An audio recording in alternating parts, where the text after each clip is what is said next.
8 nghệ sĩ nổi đình nổi đám, cuối đời nghèo khó, ăn đông qua ngày, triệu người xúc động. Có không ít diễn viên vang danh tên tuổi qua những vai diễn để đời nhưng ít ai ngờ, sau đó họ phải chật vật mưu sinh bằng đủ thứ nghề tay chân.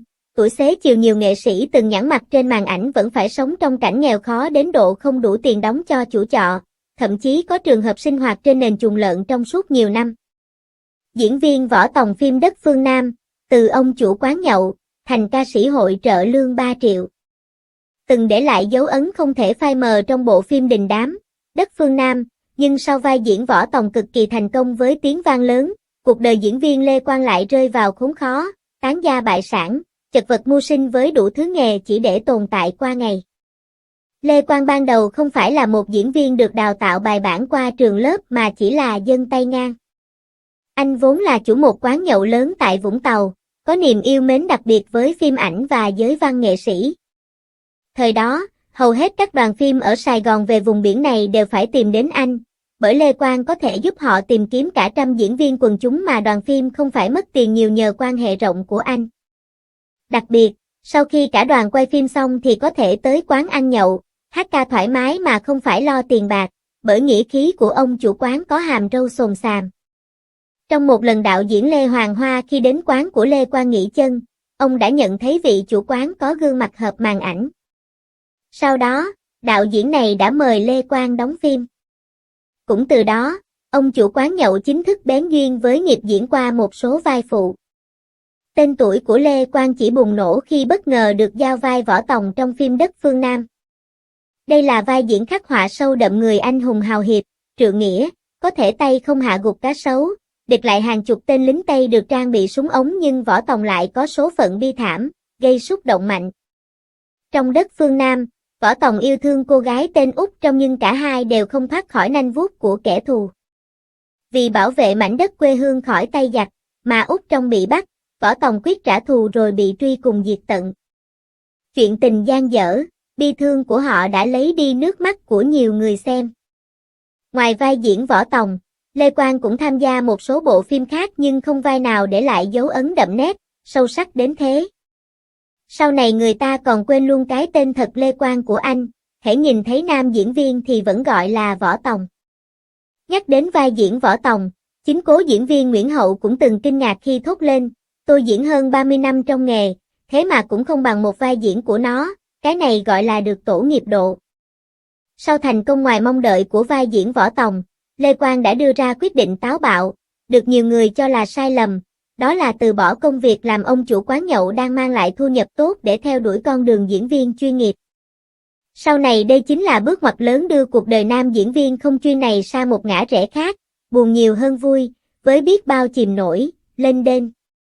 Sau khi tên tuổi Lê Quang vang danh với vai diễn Võ Tòng, có lần người bạn thân, vì tiếc cho một nhân tài nên đã lén lấy vài tấm hình của bạn về Sài Gòn đăng báo, kể về đời sống của một Võ Tòng đang thất nghiệp. Đọc bài báo xong, Võ Tòng Lê Quang liền khăn gói lên Sài Gòn lập nghiệp, tuy nhiên đời không như mơ. Ở chốn thị thành, đối diện với chuyện ăn ở của một ngôi sao, Lê Quang không thể lê la ngoài đầu đường xó chợ, gặp bạn bè, cà phê, ăn sáng cũng không thể ngồi nhìn người ta trả tiền mà phải chủ động rút hầu bao để thiết đãi. Trong khi đó những vai phụ với tiền cát xê ít ỏi không đưa lại cho anh được nguồn thu nhập để sống tốt tại một Sài Gòn đắt đỏ. Sau khi cạn kiệt nguồn tiền dự trù, đến mức lâm vào khánh kiệt phải bán xe máy, vòng vàng, Lê Quang từng chấp nhận làm đủ thứ nghề để mưu sinh như nhiếp ảnh phim trường, trợ lý, nhặt vải vụn về may thảm chùi chân, đóng thế và cả chủ nhiệm phim. Hoặc nghe công việc chủ nhiệm đoàn phim rất oai nhưng trên thực tế nhiệm vụ của anh khá lạ. Đó là nam diễn viên 6X này không phải tính toán tiền bạc, cũng không cần lo việc ăn uống ngủ nghỉ của đoàn phim, mà chủ yếu lấy cái danh Võ Tòng đi xin bối cảnh phim. Vị chủ nhà khó khăn đến đâu, cứ gặp được Võ Tòng là cho thoải mái quay, thoải mái ăn ở, thậm chí có người khoái Võ Tòng quá, không lấy tiền thuê, chỉ cần anh nhậu với họ là được. Điều này thể hiện sức hút rất lớn từ vai diễn để đời, nó đã đưa tên tuổi của Lê Quang lên một tầm cao mà anh không bao giờ chạm đến sau này. Nam diễn viên từng tâm sự, nghiệp diễn kỳ lạ lắm, vì nó, tôi đã từ bỏ công việc nuôi sống gia đình để chạy theo đam mê, rồi nó cuốn tôi vào vòng xoáy lúc nào không hay. Nghề này khắc nghiệt lắm, Nó khiến tôi rơi vào đường cùng, lang thang không nơi nương tựa. Áp lực cơm áo gạo tiền khiến Lê Quang từng sẵn sàng bán mạng kiếm tiền. Có lần nam diễn viên nhận show quảng cáo Võ Tòng có sức mạnh bắt cá sấu là nhờ thuốc bổ. Dù nhận vai chính nhưng các xe vẫn không cao, thấy trong kịch bản có một cảnh đóng thế bay xe xuống sông rồi đánh nhau với cá sấu giả, Lê Quang liền xin đạo diễn cho mình đóng cảnh này nhằm tăng thu nhập. Ra hiện trường, Lê Quang mới phát hiện chiếc xe phân khối lớn to quá, mà chiếc cầu để xe lấy đà bay lên rồi lọt xuống sông thì hẹp quá, nhưng nam diễn viên đất phương Nam vẫn quyết tâm thực hiện. Lần đó anh cứ như người từ cõi chết trở về bởi cảnh quay thực sự không dành cho người yếu tim và sợ độ cao. Trong bộ phim Nước mắt giang hồ, Lê Quang cũng mạo hiểm đu từ trên nóc nhà thờ xuống đất để vượt ngục. Anh nhớ lại thời khắc mong manh giữa sự sống và tử thần, anh bảo, lần đó chỉ cần tôi buông tay là lọt từ trên cao xuống hàng rào kẽm gai là ra đi ngay tại chỗ. Vậy mà vẫn cứ phải chiến trong tình trạng tay chủ nhiệm mắng suốt đêm vì bảo tôi liều mạng. Có thời điểm do không tìm được chỗ đứng trong nghề, Lê Quang từng rơi vào khốn khó, để kiếm thêm thu nhập lo cho vợ con, Võ Tòng của phim Đất Phương Nam không ngại làm đủ nghề. Một người bạn quý Lê Quang tặng chiếc xe gắn máy, khuyên anh nên chạy xe ôm để xoay sở qua ngày, nhưng anh lại trăn trở, thân làm diễn viên ra đường ai cũng biết mặt, giờ chạy xe ôm thì còn gì đời nghệ sĩ. Đêm nằm anh nghĩ, sao mình lại khốn đốn thế này, phải tìm một phương án mới để làm lại cuộc đời. Sau đó có một dạo, Lê Quang đổi nghề, đi chụp hình cho đoàn phim. Võ Tòng phim Đất Phương Nam học lõm của quay phim, mượn máy quay giá rẻ, nhờ đạo diễn tư vấn, làm nhiều rồi thành nghề. Vậy mà anh cũng gắn bó với nghề chụp ảnh được 3 năm chứ không ít. Nhưng công cuộc mưu sinh của Võ Tòng vẫn chưa dừng lại, lạ nhất là cái nghề ca sĩ dù chỉ là tay trái, nhưng lại nuôi vợ và 2 con ăn học đàng hoàng, thậm chí giúp nam diễn viên mua được một căn hộ nhỏ tươm tất ở vùng ven thành phố Hồ Chí Minh. Suốt nhiều năm qua, thay vì theo nghiệp diễn, nam diễn viên Lê Quang thường đi hát ở nhà hàng, quán bar, hội chợ, sự kiện nhỏ lẻ. Trên sân khấu, Võ Tòng thường thể hiện lại bài ca Đất Phương Nam, ca khúc gắn liền với bộ phim cùng tên đã đưa tên tuổi của anh đến với công chúng. Mỗi show hát hội chợ, nhà hàng, Lê Quang có thù lao từ 3 đến 5 triệu đồng. Dù không phải là con số cao so với mặt bằng chung, nhưng do thường xuyên kín lịch nên Võ Tòng Lê Quang đã và đang có thu nhập khá ổn định và đủ để lo cho cuộc sống gia đình bao năm qua. Tuy vậy, Lê Quang vẫn vừa vui vừa trăn trở, bởi mỗi khi đi hát, bầu sâu vẫn phải mượn danh Võ Tòng vang danh để bán vé. Cơ duyên đưa anh đến nghề hát cũng khá tình cờ, đó là sau khi diện trang phục của Võ Tòng hát bài Đất Phương Nam, Lê Quang được mọi người khen có tố chất ca hát. Vậy là sau khi về nhà, anh tự chọn vài bài hát tủ, tự đi phối khí hòa âm, mày mò trang phục. Các show hát của Võ Tòng trong Đất Phương Nam tăng dần theo thời gian, lúc đầu chỉ diễn được ở những vùng sâu, vùng xa, thậm chí là các show từ thiện. Nhưng sau đó thì cả ca sĩ hải ngoại về cũng mời Võ Tòng hợp tác, đi show suốt quanh năm suốt tháng. Trong cuộc sống đời thường, Võ Tòng Lê Quang là người giản dị, sống khá kín tiếng. Bản thân anh ít khi ra đường nếu không có việc gì, cũng hiếm khi xuất hiện trước truyền thông. Nam nghệ sĩ hiện sinh sống cùng vợ và 3 con, 1 trai, 2 gái tại huyện Bình Chánh, thành phố Hồ Chí Minh. Anh từng tâm sự, sẵn sàng đi chợ, nấu ăn cho vợ con khi ở nhà. Nam diễn viên đã bước sang tuổi lục tuần bảo, tôi không thấy xấu hổ khi làm nhiều việc khác nhau, gồm cả chân tay để kiếm tiền, miễn là lương thiện, nếu không đi diễn, đi hát được nữa, có thể tôi sẽ đi bán vé số để mưu sinh. Diễn viên Lê Bình phim Đất Phương Nam, vợ cờ bạc, con dính vào ma túy. Nghệ sĩ Lê Thanh Sơn được biết đến với nghệ danh Lê Bình, sinh năm 1953 trong một gia đình gốc ở tỉnh Đồng Tháp.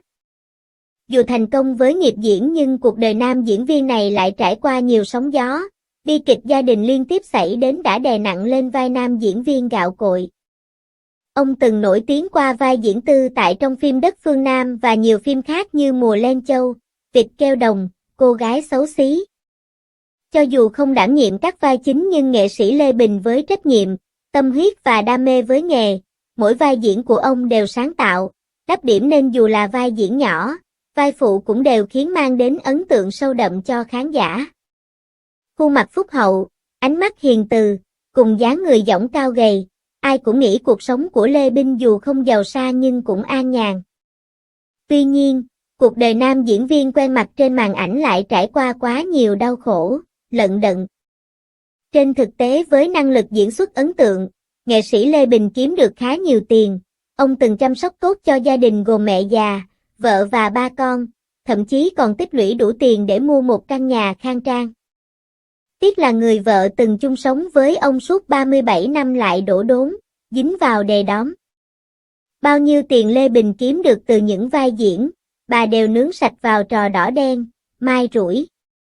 Hết tiền bà đi vay mượn khắp nơi để chơi, hậu quả là nghệ sĩ Lê Bình phải gồng mình giải quyết món nợ do người vợ ăn tàn phá hại gây ra. Không thể chịu nổi kiểu phá gia đó, nghệ sĩ Lê Bình buộc phải ly hôn, công khai chuyện đã dứt tình với vợ để thoát khỏi đích hướng đến của các chủ nợ. Khi phải công khai chuyện đó, ông Tư Tại trong phim Đất Phương Nam rất buồn, ông áy náy về việc tung hê chuyện hai người chia tay, bởi ông vẫn còn yêu vợ của mình. Nhiều đêm, sau giờ diễn, nghệ sĩ Lê Bình về nhà ngồi uống rượu một mình, tất cả kỷ niệm ngọt ngào ùa về, ông lại bật khóc như một đứa trẻ. Nỗi đau trên phim chỉ là vai diễn nhưng người nghệ sĩ còn phải đối mặt với bi kịch gia đình ngoài đời thực, nó phũ phàng và đắng cay hơn nhiều trên phim rất nhiều. Trong thời điểm đó, cũng có nhiều phụ nữ thành đạt quý mến tài năng nghệ sĩ Lê Bình đã ngỏ lời với ông. Họ hứa hẹn sẽ chu toàn cho nam nghệ sĩ đủ đầy về vật chất để ông an tâm dốc sức cho nghệ thuật, nhưng Lê Bình không mở lòng vì cảm thấy không thể chung sống với người mà mình không yêu. Quan trọng hơn, ông không muốn bị thiên hạ đánh giá là đàn ông sống bám vào phụ nữ. Lê Bình sống có nghĩa, có tình, và có lý nhưng cuộc đời đôi khi bất công với ông. Đứa con trai thứ hai của nghệ sĩ vì đua đòi mà tập tành hút sách. Không thể đứng nhìn con chịu đựng những cơn đau vật vã, ông từng phải chiều cậu bé, vậy là không ít tiền của nhờ kiếm được từ những vai diễn của Lê Bình đã tan theo làn khói trắng. Đến một ngày nam diễn viên quen mặt buộc phải cho con vào trại cai nghiện. Nỗi đau chồng chất lên đôi vai người diễn viên hiền hậu ấy khi con trai đầu của ông qua đời trong một vụ tai nạn giao thông. Những năm tháng tuổi xế chiều, Lê Bình vẫn phải chật vật kiếm tiền bằng công việc đóng phim để lo cho đứa con nghiện ngập thay vì được vui thú điền viên. Tháng 5 năm 2019, nghệ sĩ Lê Bình qua đời ở tuổi 65 vì căn bệnh ung thư phổi. Người nghệ sĩ ấy đam mê nghiệp diễn đến mức, trong thời gian trị bệnh, ông vẫn cố gắng hoàn thành các vai diễn đã ký kết trước đó. Ít người biết nghệ sĩ Lê Bình vốn là một họa sĩ vẽ tranh tuyên truyền cổ động, ông dần bén duyên với nghề diễn viên, soạn giả, đạo diễn nhiều vở kịch. Ông đã giành được 3 huy chương vàng, 3 huy chương bạc tại hội diễn sân khấu chuyên nghiệp lẫn quần chúng và một bằng khen của Bộ Quốc phòng. Hình ảnh nam diễn viên hiền lành, nụ cười hồn hậu, chất phác với lối diễn chân thật, tự nhiên nhưng đầy lôi cuốn đã tạo ra ấn tượng mạnh với khán giả qua nhiều thế hệ. Nghệ sĩ Mạc Cang, sự nghiệp lừng lẫy, cuối đời vẫn phải chật vật mưu sinh qua ngày. Sinh năm 1945, từng gây ấn tượng với khán giả thông qua các vai diễn trong truyện cổ tích Việt Nam, phim Đất Phương Nam, thế nhưng, tuổi xế chiều, nghệ sĩ Mạc Cang phải trải qua cuộc sống khó khăn, bệnh tật. Ngay cả khi lâm bệnh ông vẫn phải gắng gượng đi đóng phim để đóng tiền nhà trọ. Làm đủ thứ nghề, cống hiến hết mình cho nghệ thuật hơn 50 năm nhưng Mạc Cang từng thật thà cho biết các xe với ông vẫn không đủ sống, làm bao nhiêu ăn hết bấy nhiêu. Tuổi xế chiều, ông bị nhiều bệnh viêm khớp mãn tính, cao huyết áp, suy tim, từng phải sống trong căn phòng trọ hơn 10 mét vuông tại quận Bình Tân, thành phố Hồ Chí Minh. Vật giá trị nhất có lẽ là chiếc máy tính xách tay ông được bạn tặng, để viết bản thảo hàng ngày, tuổi xế chiều ông vẫn viết văn kiếm sống. Diễn viên lão làng bảo ông nhiều lần phải bán tác phẩm của mình để đóng tiền thuê nhà hay đổi lấy bữa cơm qua ngày. Đơn cử là tác phẩm Tấm Ván Phóng Dao, một tiểu thuyết đầu tay của Mạc Cang, phát hành năm 2005 từng giành được nhiều giải thưởng lớn nhưng khi có người hỏi mua để chuyển thể thành phim, ông quyết định bán luôn. Ngẫm lại những vai diễn đã thủ vai trong đời, Mạc Cang bảo, nhiều vai giống hệt cuộc đời ông, bởi vì tôi hay đóng vai nghèo khổ và ngoài đời tôi cũng nghèo như vậy. Có thời điểm Mạc Cang tái hợp với vợ cũ nên dọn về sống tại quận Bình Tân thành phố Hồ Chí Minh. Sau khi vợ mắc bệnh rồi qua đời, người nghệ sĩ lại trở về với cảnh sống đơn độc. Cách 1-2 ngày, con gái của ông lại sang thăm nom, nấu nướng. Dù được ngỏ lời về ở cùng em gái ruột nhưng ông nhiều lần từ chối vì không muốn trở thành gánh nặng của ai. Hồi tháng 5 năm 2021, nhiều nghệ sĩ đàn em, đàn cháu đã quyên góp giúp đỡ Mạc Cang khi ông vừa trải qua 3 lần cưa chân vì bệnh tắc nghẽn mạch máu. Chân ông bị teo cơ nên gặp khó khăn trong việc đi lại, thường chỉ ngồi yên một chỗ, muốn di chuyển phải ngồi xe lăn. Hồi đầu năm 2024, nghệ sĩ Mạc Cang đã chuyển về sống tại trung tâm dưỡng lão Thị Nghè. Ông bảo muốn xin vào ở trung tâm vì tuổi già cần yên tĩnh và không muốn làm phiền con cái. Nghệ sĩ Mạc Cang có 2 người con gái với 2 người phụ nữ khác nhau, người đầu tên là Dung. Chị từng chia sẻ về việc chăm sóc cha mình trong những năm tháng tuổi già. Do hoàn cảnh gia đình khó khăn, phải đi làm nên chị không thể ở bên cạnh chăm sóc cha toàn thời gian. Nghệ sĩ họ Mạc bảo, ông đã quá quen với cuộc sống vất vả, thiếu thốn nên vui vẻ chấp nhận mọi hoàn cảnh, chưa từng ca thán. Ông tâm sự, tôi cũng không cần thiết gì nhiều, hàng ngày chỉ ăn cơm thôi chứ không ăn gì đặc biệt hết, tôi thấy cuộc sống của mình cũng bình thường vì quen với chuyện khó khăn rồi. Trước thông tin ông phải xin vai để kiếm sống qua ngày, nam nghệ sĩ quen mặt trên màn ảnh phản pháo đầy gay gắt, ông bảo, tính tôi tự trọng, tôi không xin một đồng xu nào của ai bao giờ, tôi cảm thấy tôi còn sống được, dù khó cách mấy cũng không xin, thứ hai là tôi không xin vai diễn, dù có quen biết thế nào tôi không cho phép mình làm điều đó. Bên cạnh cuộc sống không ổn định mà Mạc Cang nói là bữa đói, bữa no thì khi được hỏi về hạnh phúc, người nghệ sĩ già cũng bảo mình không có được điều đó. Trong quá khứ, nam nghệ sĩ tài hoa từng có khoảng thời gian hạnh phúc và có một cô con gái với người vợ đầu. Mạc Cang tâm sự về mối tình thời trẻ với một phụ nữ người Nhật Bản, người này đem lòng cảm mến Mạc Cang. Thời điểm đó, ông cũng rất bất ngờ với chia sẻ của người phụ nữ này. Dù cả hai có tình cảm với nhau nhưng người phụ nữ ngoại quốc không muốn vướng bận chuyện hôn nhân. Bà nói thẳng với nghệ sĩ, anh sẽ là cha của con tôi nhưng không phải là chồng của tôi. Kết quả của mối tình này là sự ra đời của một cô con gái, nay đã gần 40 tuổi. Người phụ nữ trên và con gái từng bảo lãnh Mạc Cang qua Mỹ sinh sống, nhưng do không quen với cuộc sống tại xứ sở cờ hoa nên ông tìm cách trở về.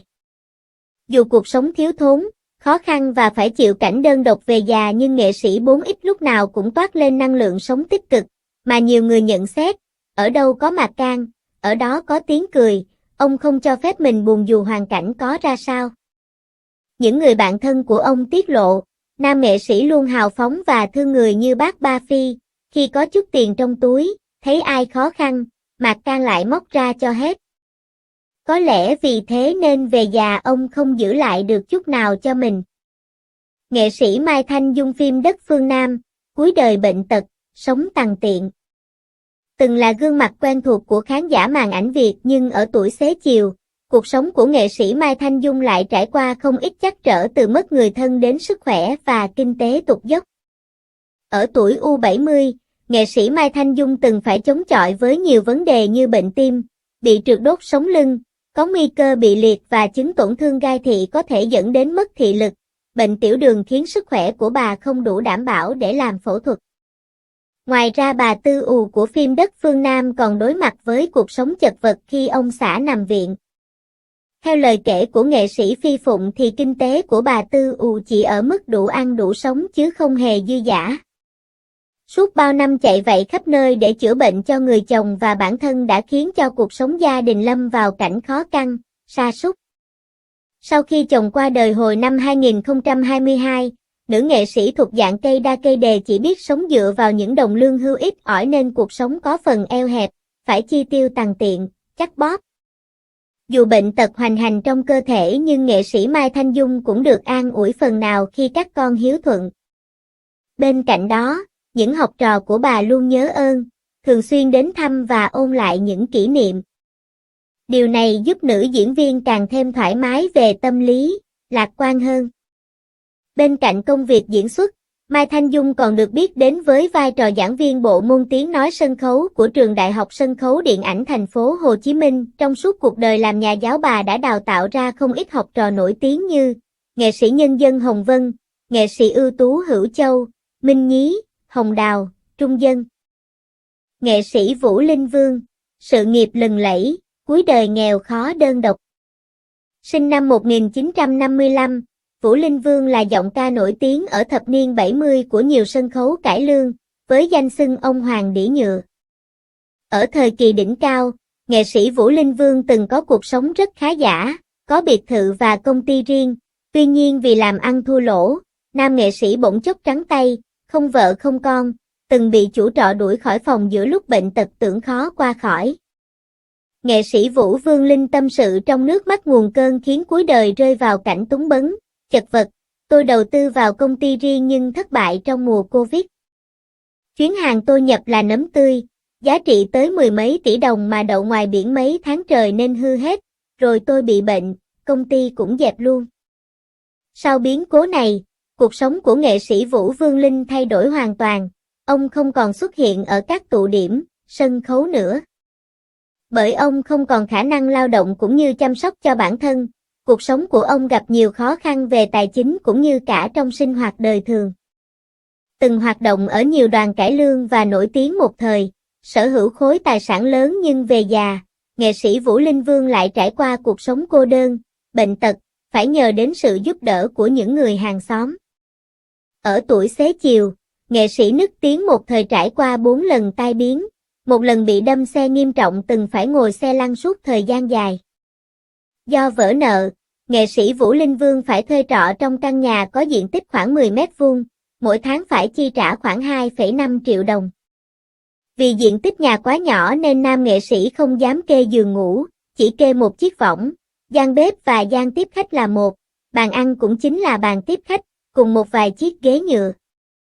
Những người hàng xóm phòng kế bên thấy ông một thân một mình không ai chăm sóc nên thường xuyên sang giúp đỡ, người thì nấu cơm, rửa chén, người thì giặt đồ. Dù có 5 người em nhưng ai cũng nghèo nên ngay cả khi bản thân phải sống trong cảnh một thân một mình, nghệ sĩ Vũ Linh Vương cũng không muốn phiền đến họ. Ông kể về quãng thời gian khốn khó, từ lúc bị tai biến té ngã, tôi sụt hẳn 30 kg vì nửa tháng trời không ăn uống gì được và cũng chẳng có gì mà ăn. Nam nghệ sĩ nổi danh trong quá khứ tâm sự, ông từng có một người vợ và con gái nhưng quãng thời gian ông đi hát, nhiều khán giả ái mộ khiến vợ ghen rồi chia tay. Từ ngày đường ai nấy đi đến khi đổ bệnh đã hơn 20 năm, nhưng ông và con gái không gặp lại nhau. Nam nghệ sĩ từng tâm sự có lẽ vì vợ cũ giận, còn con gái nghe lời mẹ nên không muốn gặp. Vũ Linh Vương từng khóc nghẹn tâm sự lúc nào cũng nhớ thương vợ con, chỉ mong có cơ hội gặp lại một lần trước khi nhắm mắt xuôi tay. Ông từng nghẹn ngào nói khi nhắn gửi đến con gái khi đó khoảng 50 tuổi về thăm mình thông qua một chương trình, khiến ai cũng rơi lệ. Thời điểm Tết 2024, nghệ sĩ Vũ Linh Vương bị ngã phải nhập viện suốt 2 tháng, sau đó, người chủ cũng lấy lại căn nhà 10 mét mà ông đang thuê. Người chủ trọ sợ nghệ sĩ U70 bị tai biến nặng không ai chăm sóc có thể chết trong nhà không cho thuê được nên lấy lại nhà, không cho ở nữa. Trong cuộc đời từng thành danh, chưa bao giờ người nghệ sĩ ấy lại rơi vào hoàn cảnh đáng ngại đến vậy. Trong lúc gặp biến cố sức khỏe, lại không nhà, không người thân, nam nghệ sĩ 70 tuổi đã được một người phụ nữ lạ thương cảm, muốn giúp đỡ nên đưa về Bến Tre chăm sóc. Sức khỏe của nghệ sĩ họ Vũ vì thế dần ổn định hơn, ông rất cảm động vì được người phụ nữ xa lạ, đã ly hôn chồng nhiều năm lo từng bữa ăn, chăm chút từng giấc ngủ. Suốt 30 năm sống trong cảnh cô đơn, không nơi nương tựa, cuối đời nghèo khó, hoàn ảnh của nghệ sĩ Vũ Linh Vương khiến nhiều người thương cảm. Sau những biến cố lớn trong đời, nếm trải đủ đắng cay, nghiệt ngã, hơi ấm gia đình và tình thân vẫn là điều người nghệ sĩ tài hoa một thời này khao khát ở tuổi xế chiều. Nghệ sĩ Vũ Linh, nổi tiếng, ăn chơi vút tầm, cuối đời bệnh tật, cô đơn. Sở hữu ngoại hình hào hoa phong nhã cùng giọng hát ngọt ngào, cố nghệ sĩ Vũ Linh từng chiếm được cảm tình của đông đảo khán giả. Ở thời kỳ đỉnh cao, Vũ Linh, tên thật là Võ Văn Ngoan, sinh năm 1958 tại Sài Gòn là cái tên được khán giả khắp nơi săn đón. Tuy nhiên những năm tháng cuối đời, người nghệ sĩ ấy lại sống trong cảnh bệnh tật hành hạ, không vợ, không con. Sóng gió cuộc đời Vũ Linh phần nhiều gắn với tính ăn chơi tưởng như không có điểm dừng của ông. Người trong nghề bảo nhau, đời có tứ đổ tường nguy hại thì nghệ sĩ này vấp đủ, chẳng thiếu cái nào. Ông mê nhậu, nhiều cuộc nhậu không tính bằng giờ mà bằng ngày. Ham mê cờ bạc có lúc khiến nam nghệ sĩ mất một lần 3 căn nhà. Đắm mình trong các thú vui độc hại, ông Hoàng Cải Lương nhiều lần chìm nổi, mất hết tài sản nên phải chuyển từ làm kép hát sang làm bầu, phải bán nhà, bán đất để trả nợ. Chuyện tình duyên của ông cũng đầy thác ghềnh, tài năng và nổi tiếng, Vũ Linh luôn không thiếu phụ nữ yêu mến, hâm mộ cuồng nhiệt. Bản thân ông cũng đa tình, vì thế mà đa đoan rồi vướng nhiều phiền lụy. Thời trẻ, Vũ Linh từng yêu sâu đậm một thiếu nữ xinh đẹp nhưng gia đình giàu có của nàng ngăn cấm do định kiến xướng ca vô loài. Đau buồn vì cuộc chia tay, Vũ Linh lún vào thói đỏ đen, may sau đó được nghệ sĩ Diệu Hiền nghiêm khắc thức tỉnh. Cuộc tình tiếp theo với một cô gái sống gần nơi đoàn hát đóng quân mang đến cho Vũ Linh một cậu con trai, nhưng không may là bé mất vì bệnh khi mới vài ba tuổi. Cú sốc này nhấn chìm Vũ Linh vào men rượu, và một lần nữa, người vực ông dậy vẫn là nghệ sĩ Diệu Hiền. Có thời gian, Vũ Linh hẹn hò với nghệ sĩ Cải Lương Thanh Tâm, họ từng tính chuyện hôn nhân nhưng nhân duyên không đủ nên đã chia tay. Đến cuối cùng, ở tuổi xế chiều, nghệ sĩ Vũ Linh vẫn độc thân, không có con đẻ. Từ năm 2019, ông Hoàng Cải Lương ngừng đi diễn do không còn đủ sức khỏe. Ngoài bệnh đường ruột lâu năm, ông còn mắc vấn đề cột sống, không thể đứng thường xuyên hay biểu diễn vũ đạo. Nam nghệ sĩ từng trải qua một cơn bạo bệnh nhưng may mắn qua khỏi nhưng sóng gió vẫn chưa dứt.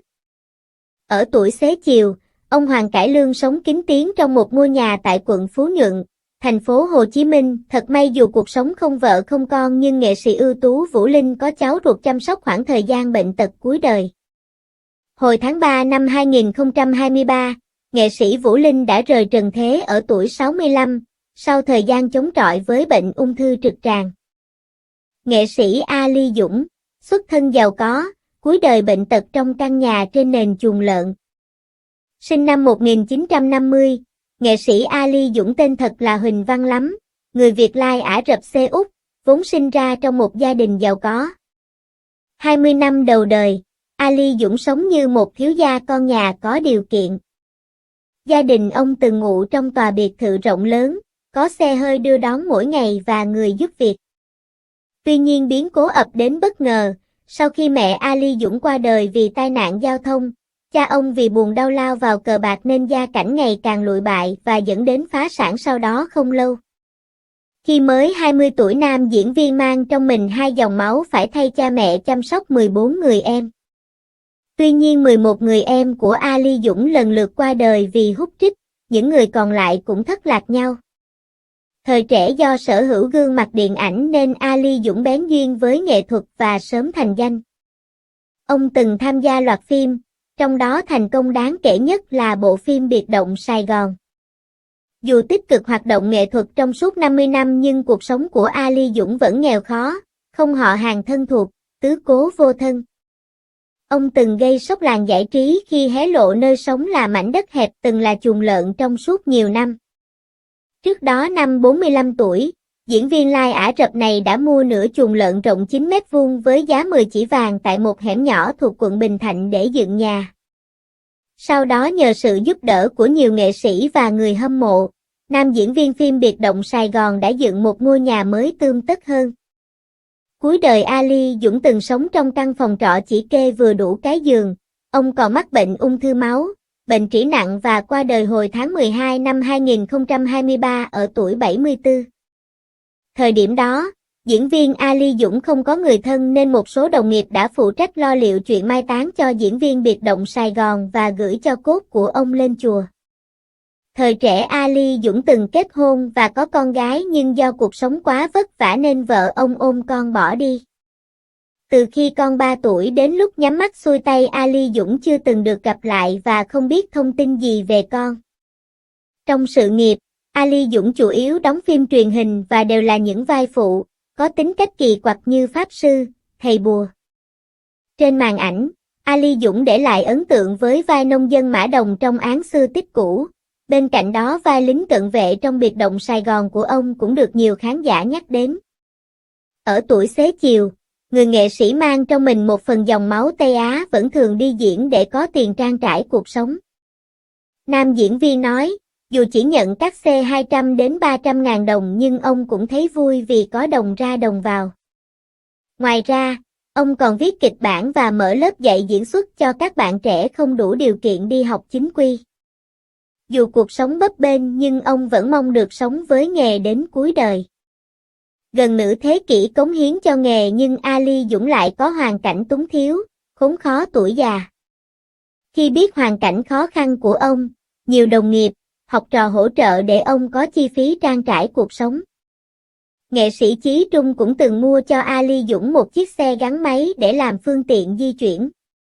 Kể về chuyện đời tư, Ali Dũng thừa nhận mình từng trải qua nhiều đổ vỡ trong chuyện tình cảm. Ở tuổi 68, nam diễn viên từng kết hôn với một người phụ nữ. Ông từng hy vọng đây là mối tình cuối đời của mình, tuy nhiên, họ chỉ gắn bó với nhau khoảng 2 năm thì đổ vỡ do bất đồng quan điểm sống, thường xuyên cãi vã trong quá trình ở chung nhà. Sau này, ông bán luôn căn nhà ở Bình Thạnh và cầm cố xe để có tiền chi tiêu. Những năm cuối đời, Ali Dũng chủ yếu sống nhờ tiền mạnh thường quân hỗ trợ. Nam diễn viên sống đơn chiếc, chịu cảnh tứ cố vô thân, ông từng được học trò hỗ trợ ở trong căn phòng trọ 6 mét vuông không tốn chi phí trong vòng 1 năm. Nhưng trước lúc nhắm mắt, Ali Dũng đã trải qua cuộc sống chật vật, thiếu thốn, chủ yếu ăn cháo với nước mắm, nước tương để dành tiền chữa bệnh.